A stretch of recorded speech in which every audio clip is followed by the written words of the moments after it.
మీ ధర్మ ప్రచార యాత్ర చాలా సక్సెస్‌ఫుల్‌గా అమ్మాలమ్మా. ఎందుకంటే మీరిలా పలు చోట్లకి వెళ్లి ఇటువంటి మాటలు చెప్తున్నప్పుడు 100 మందిలో ఒక్కరైనా మారరా? మనకు ఆ మార్పే కదా చాలా అవును ఇంపార్టెంట్. తల్లి. అవునమ్మా. ఇప్పుడు మనం కామాఖ్యాదేవి ఆలయం గురించి మాట్లాడుకున్నాం. ఇలాగా ఆహ్, శక్తి పీఠాల దగ్గరికి వెళ్తూ ఉంటాం. అలా పలు పుణ్యక్షేత్రాలకు వెళ్తున్నప్పుడు అందరికీ కూడా ఒక ఆశగా గుర్తుగా అక్కడి నుంచి ఒక విగ్రహమో, చిత్రపటమో ఏదో ఒకటి ఇంటికి తెచ్చుకోవాలని ఉంటుంది.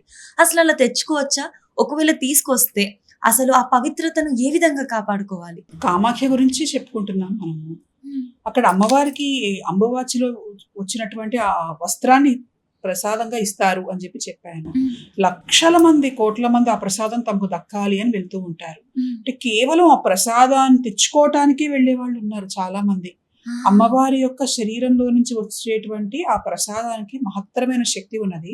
అది మన ఇంట్లో పెట్టుకోవాలి అని తీసుకొచ్చుకోవటానికి వెళ్తూ ఉంటారు. హ్మ్. అది కామాఖ్యకు సంబంధించిన విషయం. హ్మ్. ఉదాహరణకి మనం తిరుమల వెళ్ళామనుకో అమ్మా, హ్మ్. చాలా మంది తిరుమల లడ్డూ కోసం వెళ్తారు. లడ్డూ ప్రసాదం కావాలి. అవును. అంటే స్వామికి నైవేద్యంగా పెట్టినటువంటిది. అవి తెచ్చుకోకుండా ఎవరు ఇంటికి రారు. ఏం చేసైనా మాకు లడ్డు కావాలి అని కావాలి. అనుకుంటారు. అంటే దేవతకు సంబంధించినటువంటి ఒక ప్రసాదం ఇంటికి తెచ్చుకోవటం అనే ఆచారం ఎప్పటినుంచో ఉన్నది. హ్మ్. దేవాలయంలో కొబ్బరికాయలు కొడితే కొబ్బరి చిప్పలు ఇవ్వటము చేయటం. హ్మ్. అవి ఎలా తీసుకొచ్చుకుంటాం? పవిత్రంగానే తీసుకొచ్చుకుంటాం. ఇతరులు తాకకుండా జాగ్రత్తగా ఒక గుడ్డలో పెట్టటమో లేదా కవర్లలో పెట్టటమో తీసుకొచ్చుకుంటాం. ఆ దేవత ప్రసాదాన్ని మనం అంత పవిత్రంగా తీసుకొచ్చుకుంటున్నప్పుడు దేవత ఫోటో, అక్కడ ఏ దేవత అయితే ఉన్నదో ఆ దేవత రూపంతో ఒక ఫోటో, ఒక చిత్రపటము మనకు అక్కడ లభిస్తూ ఉంటాయి. హ్మ్. తెచ్చుకొని చాలా మందికి ఇంట్లో పెట్టుకోవాలన్న కోరిక. హ్మ్. అసలు తెచ్చుకోవచ్చా? హ్మ్. తెచ్చుకొని పెట్టుకోవచ్చా? పెట్టుకుంటే ఏం చేయాలి? ఖచ్చితంగా నిస్సందేహంగా తెచ్చుకోవచ్చు. మరి తెచ్చుకోకపోతే అసలు వాళ్ళు అక్కడ ఎందుకు అమ్ముతారు? హ్మ్. ఇప్పుడు ఆ ఆలయంలో ఉన్నటువంటి వాళ్ళు, దేవాలయంకి సంబంధించినటువంటి వాళ్ళు, ఆ దేవత యొక్క అనుగ్రహం అక్కడికి వచ్చేటువంటి ప్రతి భక్తుడు కూడా తనతో పాటు తీసుకొని వెళ్ళాలి.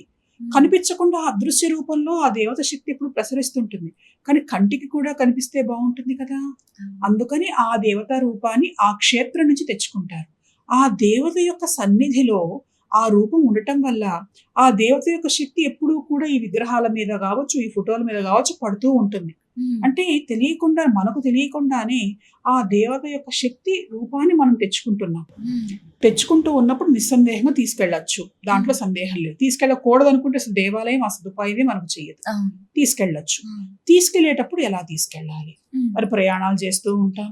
ప్రయాణాల్లో బ్యాగులు పెట్టుకుంటూ ఉంటాం. హ్మ్. మరి ఆ ప్రయాణాలు చేసేటప్పుడు భక్తులే కాదుగా అన్ని రకాల వాళ్ళు వస్తూ ఉంటారు. అవును. కొన్ని చోట్ల తగులుతూ ఉంటాయి. లగేజ్ మొయ్యలేక ఆహ్, కింద పోర్టర్స్‌కి పెట్టాల్సొస్తుంది. ఇస్తూ ఉంటాము. ఆ! కూలి వాళ్ళకిస్తూ ఉంటాం మొయ్యమని చెప్పి. లేదా నేల మీద పెడుతూ ఉంటాము. హ్మ్. విమానాల్లో అయితే చెక్ ఇన్ చేసేస్తాం. అది ఎట్లా వస్తుందో ఎవరికీ తెలీదు. హ్మ్. మరి ఎట్లా? హ్మ్. అంటే దానికి మనం ఎంతవరకు వీలవుతుందో అంతవరకు వాటిని చక్కగా కవర్ చేసి, ర్యాప్ చేసేసి జాగ్రత్తగా పెట్టుకున్న తర్వాత ఇంటికి తీసుకెళ్ళొచ్చు. వీలైనంత వరకు ఆ పెట్టెలోనో, బ్యాగులోనో పెట్టుకున్న వాటికి దెబ్బ తగలకుండా తీసుకువెళ్ళగలిగితే చాలు. హ్మ్. అయితే తీసుకువెళ్ళిన తర్వాత దేవతా విగ్రహంలో ఫోటో పెట్టుకున్నప్పుడు కాస్త ప్రోక్షణ చేయండి. ఒక పసుపు నీళ్లతోనో, హ్మ్. కొబ్బరి నీళ్లతోటో, హ్మ్. ఆవు పాలతోటో కాస్త చల్లండి. హ్మ్. చల్లిన తర్వాత ఏదైనా మేము తీసుకొచ్చేటప్పుడు దారిలో దోషం అంటే ఎవరన్నా తగలటము, లేదా ఇలా ఎత్తి పడేస్తూ ఉంటారు లగేజ్‌ని. మరి అవును. లోపల ఉన్న దేవత కూడా కుదుపు ఉంటుందిగా. ఆ! కాబట్టి అటువంటివి ఏవైనా సరే జ్ఞాత, అజ్ఞాత దోషములు తొలగిపోవటం కోసం మొట్టమొదటగా దేవతకు ప్రోక్షణ చేసి మామూలుగా చూడండి ఇంటికి తీసుకురాగానే కవర్‌లో నుంచి తీసి పసుపు వాటిని తుడిచి పసుపు పసుపు కుంకాలు పెడతారు. హ్మ్. అక్కడ ఒక రహస్యం ఉన్నది. ఏమిటనంటే పసుపు గనక పెడితే ఏదైనా ఇంతకుముందు దోషం ఉంటే తొలగిపోతుంది. హ్మ్. పసుపు దోషాలను హరించి వేస్తుంది. హ్మ్. పవిత్రతను తీసుకొస్తుంది. హ్మ్. కుంకుమ దేవతలకు ప్రీతిని కలిగిస్తుంది. సాధారణంగా ఫోటోలు పెట్టుకునే వాళ్ళేంటంటే పూజా మందిరంలో పెట్టుకుంటారు. హ్మ్. మరీ పెద్దవైతే ఏదో ఇంటి లివింగ్ రూమ్‌లోనో ఎక్కడో పెట్టుకుంటూ అవునవును. ఉంటారు. హ్మ్. ఎక్కడ పెట్టుకున్నా ఎప్పుడో ఒకప్పుడు ఒక పుష్పం పెట్టటమో, లేదా బొట్టు పెట్టడమో చేస్తూ ఉంటారు సాధారణంగా. హ్మ్. అవి చేసేటప్పుడు ఏంటంటే, ఆ ఫోటో తెచ్చిన తర్వాత మీకు వీలైతే ప్రోక్షణ చేయండి. హ్మ్. బయటికి తీసాక, కవర్‌లోంచి బయటికి తీసాక. కాస్త పసుపు, కుంకుమ, పుష్పం పెట్టండి. హ్మ్. ఇవి చేస్తే చాలు. ఎలాంటి దోషాలు, ఎలాంటి లోపాలు ఉన్నా సరైపోతాయి. కాబట్టి నిస్సందేహంగా తెచ్చుకోవచ్చు. తెచ్చుకునేటప్పుడు మనం ఎంత జాగ్రత్తగా తీసుకురాగలిగితే, హ్యాండ్ బ్యాగ్‌లో పెట్టుకునే అవకాశం ఉంటే మన దగ్గరే పెట్టుకోవటం. ఇతరులు తాకే ప్రసక్తి ఉండదక్కడ. కాబట్టి వీలైనంత వరకు జాగ్రత్తగా తీసుకొచ్చుకోవటం దెబ్బ తగలకుండా. తెచ్చిన తర్వాత ఇంట్లో పెట్టుకోవటం, పూజ చేసుకోవటం. మరి పొరపాటున తెచ్చేటప్పుడు పగిలిపోతే, దెబ్బ తగిలితే, అయ్యో! ఇదేమిటి దుశ్శకునం అని అనుకుంటాంగా. మరి దానికి ఎట్లా, ఏం చేయాలి అనంటే, ఒకవేళ అటువంటి పొరపాటు గనుక జరిగితే, ఒక ఫోటో గనుక అయితే దాని మీద గ్లాస్ పగిలి ఉంటే మార్పించుకోండి. లేదు ఏదన్నా, అందుకనే చూడండి దేవాలయాల్లో గనుక మనం చూస్తే మెటల్ విగ్రహాలు ఎక్కువగా కనిపిస్తూ ఉంటాయి. ఇంతడివో ఇవో అవి ఎక్కువ దెబ్బలు తగలవు. మహా అయితే మనకి ఏం దెబ్బ తగులుతుంది అంటే గ్లాస్ పగలొచ్చు కొంత, లేదా ఆ ఫోటో ఫ్రేమ్ కొంచెం ఇది అవ్వచ్చు, డిస్టర్బ్ అవ్వచ్చు. చక్కగా తీసేసి అందులో ఉన్నటువంటి ఫోటోను మీరు వేరే ఫ్రేమ్ లో పెట్టుకోండి. మీ వల్ల పగలలేదు, అది మీకు తెలియకుండా జరిగింది కాబట్టి తెలియక చేసినటువంటి పొరపాట్లు, తప్పులు అన్నిటినీ కూడా భగవంతుడు క్షమిస్తాడు. ఒకసారి మీరు క్షమాపణ చెప్పుకోండి, స్వామి లేదా అమ్మ పొరపాటున జరిగిపోయిందమ్మా, కావాలని చేయలేదు, కానీ చేసిన తప్పును సరిదిద్దుకుంటాను అని ఆ ఫోటోను మార్చి ఇంకో ఫోటో ఫ్రేమ్ లో పెట్టుకోవచ్చు. అంతేగాని పగిలిపోయింది ఇదేదో అసలు అప్సెకును, అమ్మవారు మనతో రాకూడదు అనుకున్నది కాబట్టే పగిలిపోయింది అని తీసి బయటపడేయటం మాత్రం, గుళ్ళో వదిలిపెట్టడం మాత్రం చేయకండి. అమ్మ మీరు చెప్తున్నప్పుడు పసుపు కుంకుమ గురించి కూడా అన్నారు కదా, అమ్మకి కుంకుమ అంటే కూడా చాలా ప్రీతి అని చెప్పేసి. అందుకేనా అమ్మ అమ్మవారికి ఎప్పుడైనా అభిషేకం చేసేటప్పుడు పసుపు నీళ్ళతో కుంకుమ నీళ్ళతో పసుపు నీళ్ళతో కుంకుమ నీళ్ళతో అభిషేకం చేయటానికి తల్లి, పసుపు అనేటువంటిది ఎలాంటి ఇబ్బందులైనా కష్టాలైనా తొలగిస్తుంది. అంటే ఇందులో రెండు విషయాలు ఉన్నాయి. అభిషేక ద్రవ్యం ఎంచుకోవటం అనేది మానవులు ఎంచుకుంటారు. పంచామృతాలు తీసుకుంటాం, పసుపు నీళ్లు, కుంకుమ నీళ్లు, గంధమ నీళ్లు, అలాగే పుష్పజలం, ఇవన్నీ పుష్పోదకం, ఇవన్నీ తీసుకుంటూ ఉంటాం. దేవతా ప్రీతికరం ఒక కారణము, ఒక్కొక్క రకమైనటువంటి ద్రవ్యం ఒక్కొక్క రకమైన ఫలితాన్ని ఇస్తుంది. అయితే అమ్మవారి దగ్గరకు వచ్చేటప్పటికి ఆమె కుంకుమను ధరిస్తుంది, ఇష్టంగా ధరిస్తుంది. అమ్మవారికి కూడా చూడండి కుంకుమ పూజలు చేస్తూ ఉంటారు ఎక్కువగా. ఆ లలితాదేవి గురించి కనుక చెబితే సకుంకుమ విలేపన, ఆమె శరీరానికి కుంకుమతో ఉన్నటువంటి పూతను పూసుకుంటూ ఉంటుంది అమ్మవారు అని చెప్తారు. ఆ దేవికి ఇష్టం కుంకుమ అంటే. అలాగే పసుపు ఉన్నది, మనకి గణపతి యొక్క కథలో కనిపిస్తూ ఉన్నది. ఆ శరీరానికి ఉన్నటువంటి పసుపు నలుగుతోటే ఆమె ముద్దను చేసింది, అతనిలో ప్రాణం పోస్తే గణపతి అయ్యాడు అని. అంటే పసుపును అమ్మవారు ఉపయోగిస్తూ ఉంటుంది, కుంకుమను ఉపయోగిస్తూ ఉంటుంది. పసుపు అనేటువంటిది హరిద్రం, దరిద్రాన్ని నాశనం చేస్తుంది. కుంకుమ అనేటువంటిది సౌభాగ్యాన్ని ఇస్తుంది అని చెబుతూ, పసుపు కుంకుమలతోటి దేవతారాధన గనక చేస్తే చాలా త్వరగా వాళ్ళ అనుగ్రహం కలుగుతుంది. అయితే అందులో అమ్మవారికి మరింత ప్రీతికరంగా ఉంటుంది, అమ్మవారు ఇష్టపడుతుంది, పసుపును ఇష్టపడుతుంది. ఇందాక కూడా నేను గ్రామ దేవతల విషయంలో ఈ ఆటలం వచ్చినప్పుడు కూడా పసుపు పూస్తారు అని చెప్పాను. దేవతలకు కూడా ముఖములకు కొన్ని చోట పసుపు పూసి కనిపిస్తూ ఉంటుంది మనకి. పసుపు శాంతిని ఇస్తుంది, మనశ్శాంతిని ఇస్తుంది, ప్రశాంతతని ఇస్తుంది. దేవత కొంచెం తీవ్ర రూపంలో ఉంటే కాస్త పసుపు పూస్తే ఆమెకి శాంతి కలుగుతుంది. కాబట్టి అమ్మవారికి ఆ పసుపు నీళ్లతో అభిషేకం చేయటం, దేవత శాంతించడం కోసం, అమ్మ పొరపాట్లు మా ఏమన్నా దోషాలుంటే తొలగించమ్మా, శాంతించు నువ్వు అని పసుపు నీళ్ళు పోస్తూ ఉంటారు. చాలా చోట్ల ఏంటంటే ఈ గ్రామాల్లో వీటిలో కూడా పూనకాలు వస్తూ ఉన్నప్పుడు కూడా వాళ్ళకి శాంతింప చేయడానికి పసుపు నీళ్లు బయటాలు, కుంకుమ బొట్లు పెట్టాలు చేస్తూ ఉంటారు. అంటే దేవత శాంతిస్తుంది పసుపు నీళ్ళని చూడగానే. అలానే కుంకుమ ఆమెకు ప్రీతిపాత్రమైనటువంటిది కాబట్టి, కుంకుమను ఆమె నిత్యం ధరిస్తూ ఉంటుంది కాబట్టి ఆ అమ్మవారికి కుంకుమ పూజ చేయటము అనేటువంటిది కూడా మనకు కనిపిస్తూ ఉన్నది. అమ్మ ఇప్పుడు మనం అమ్మవార్ల గురించి మాట్లాడుతున్నాం కాబట్టి నాకు చిన్న సందేహం. చాలా మంది కూడా బయట దేవతలకు కూడా కులాలు ఉంటాయి, అమ్మవార్లకి కూడా కులాలు ఉంటాయి.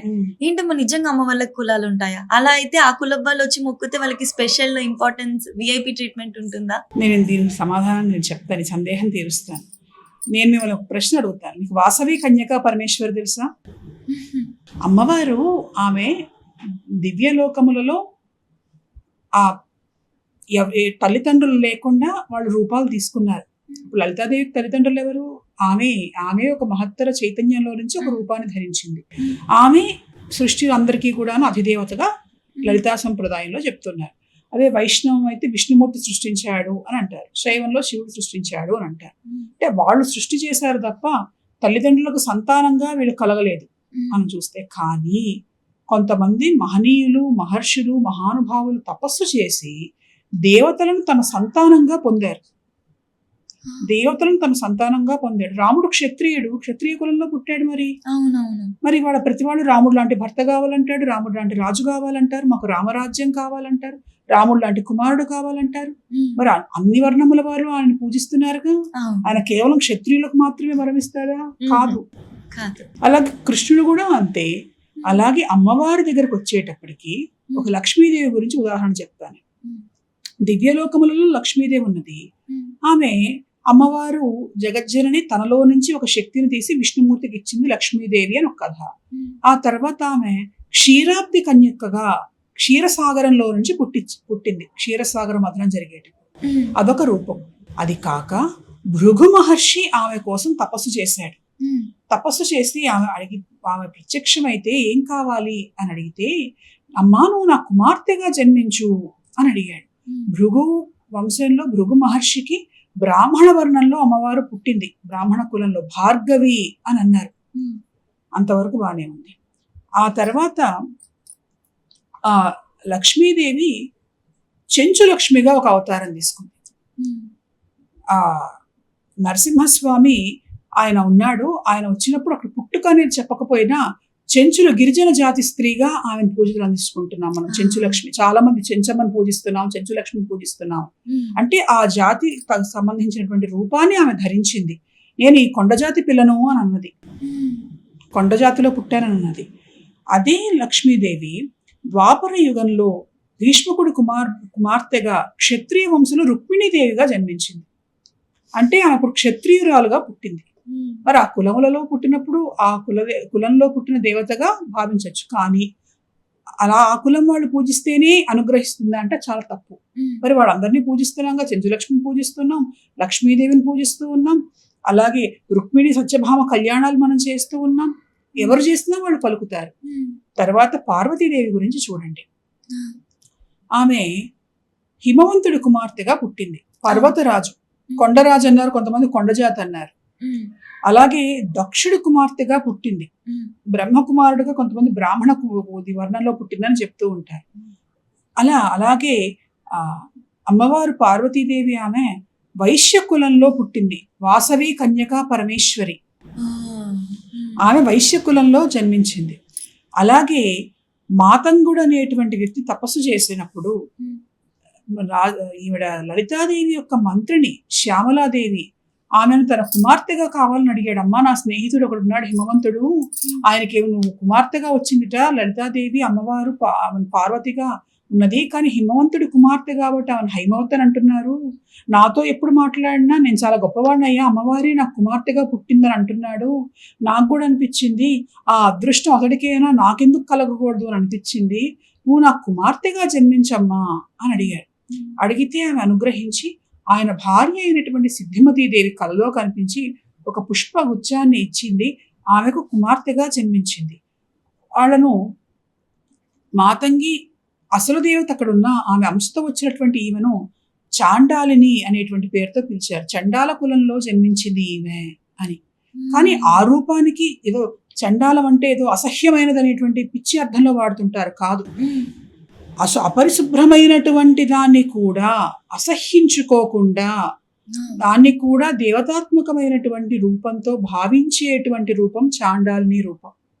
అమ్మవారి మంత్రములలో కూడా చండాల శబ్దం కనిపిస్తుంది. ఉచ్చిష్ట మాతంగి అంటారు, కొంతమంది చాండాలిని అని కూడా చెప్తారు. సరే, చండ శబ్దానికి ఏమో తీవ్రమైనటువంటి దేవత. మంత్రశాస్త్రం జోలికి నేను వెళ్ళను, కానీ ఈ వర్ణముల వరకు నేను చెప్తాను కులములో దేవతల గురించి. ఎంగిలి అన్నాన్ని నైవేద్యం పెడతారు. అన్నం తింటాము, అన్నం తిన్న తర్వాత మిగిలి ఉన్నటువంటి పదార్థాలు ఉంటాయి.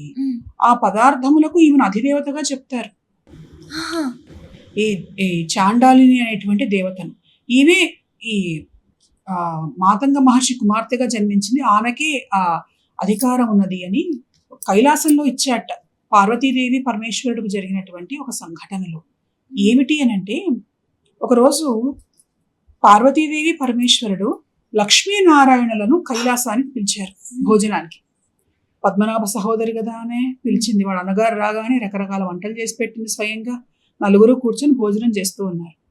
చేస్తూ ఉంటే పార్వతీదేవి అన్నం తింటూ ఉంటే కొన్ని పదార్థాలు ఆ కంచం బయటపడ్డాయి.